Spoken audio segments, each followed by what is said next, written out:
BNP চেয়ারপারসনের সাবেক উপদেষ্টা ও জিয়া পরিষদের চেয়ারম্যান বীর মুক্তিযোদ্ধা প্রয়াত আব্দুল কুদ্দুসের আত্মার মাগফিরাত কামনায় শনিবার সকালে দোয়া মাহফিল ও স্মরণ সভার আয়োজন করে জিয়া পরিষদ।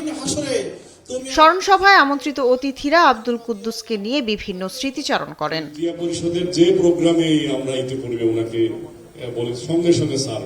অনুষ্ঠানে প্রধান অতিথি হিসেবে উপস্থিত ছিলেন বিএনপি মহাসচিব মির্জা ফখরুল ইসলাম আলমগীর। বলেন, বিগত সরকার দেশের সব অবকাঠামো ধ্বংস করে দিয়ে গেছে।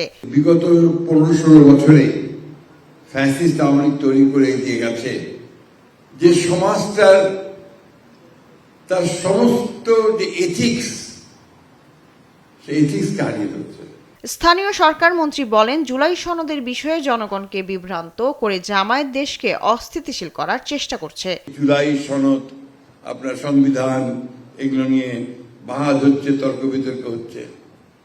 হওয়া ভালো, অবশ্যই হওয়া ভালো, কিন্তু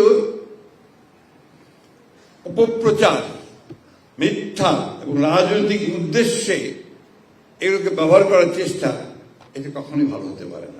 নতুন বাংলাদেশ গড়ার যে সুযোগ সৃষ্টি হয়েছে তাতে সবাইকে ঐক্যবদ্ধ হয়ে কাজ করার আহ্বান জানান বিএনপি মহাসচিব।